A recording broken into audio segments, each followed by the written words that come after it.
धनंजय मुंडे राजीनामा देणार हे निश्चित झाल्यावर नवीन समीकरणांच्या चर्चांना उधाण आले। धनंजय मुंडेंचा राजीनामा कोणाच्या पथ्यावर पडणार? मुंडेंच्या राजीनाम्यानंतर भुजबळांच्या पुनर्वसनाची शक्यता वर्तवली जाते।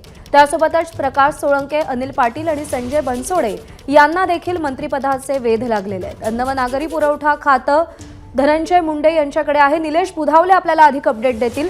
निलेश, कुणाच्या पथ्यावर पडणार मुंडेंचा राजीनामा? प्रज्ञा, खरं तर अन्न नागरी पुरवठा खातं जे भुजबळांकडे खातं पहिल्यांदा होतं ते खातं धनंजय मुंडेंना देण्यात आलं होतं। त्यामुळे आता हे खातं नेमकं कुणाला मिळेल हे पाहणं महत्त्वाचं राहणार आहे। कारण ऐनवेळी धनंजय मुंडेंना ज्यावेळेस मंत्रिपद मिळालं त्यावेळेस भुजबळसारख्या ज्येष्ठ नेत्याला डावलण्यात आल्याचं आपल्याला पाहायला मिळालं होतं।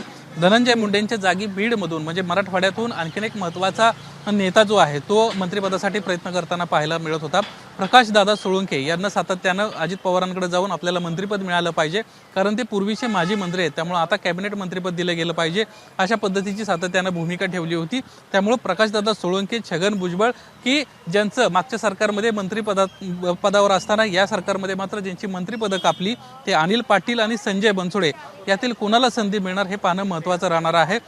आज धनंजय मुंडेंचा राजीनामा होतोय, त्यामुळे लवकरच पुढचा निर्णय देखील याच 4-5 दिवसांमध्ये होण्याची शक्यता नाकारता येत नाहीये। कारण अधिवेशन चालू आहे आणि अधिवेशन कालावधीमध्ये जे अन्न नागरी पुरवठा खात्याच्या संदर्भातली जी काही प्रश्न असतील किंवा जी कामं असतील ही मंत्र्यांना समजून घेणं आणि ती सभागृहामध्ये मांडणं हे महत्त्वाचं असतं। आणि जर मंत्री त्या खात्याचा नसेल तर अडचणी येण्याची दाट शक्यता आहे। त्यामुळे तत्काळ या संदर्भातला देखील निर्णय होताना आपल्याला पाहायला मिळणार आहे। पोलिसांची गाडी या ठिकाणी सध्या धनंजय मुंडेंच्या निवासस्थानी पोहोचलेली आहेत। मोठा पोलीस फौजफाटा या ठिकाणी लावण्यात आलेला आहे।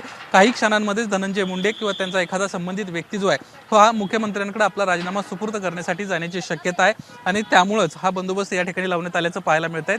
मलबार हिल परिसरातलं धनंजय मुंडेंचं सातपुडा हे सरकारी निवासस्थान आहे आणि या निवासस्थानासमोरची सध्याची दृश्य पाहतोय। मुंडेंचा राजीनामा होणार हे फिक्स झालेलं आहे।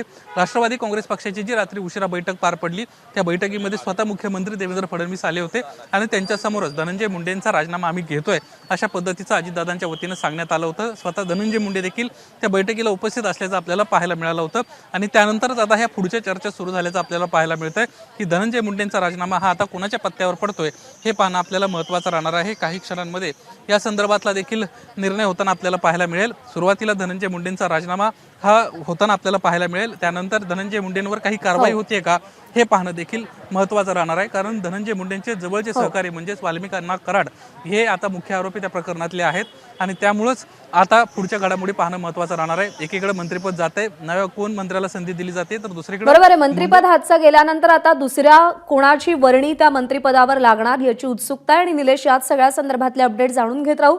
तुर्तास धन्यवाद दिलेल्या माहितीसाठी। एबीपी माझा, उघडा डोळे बघा नीट।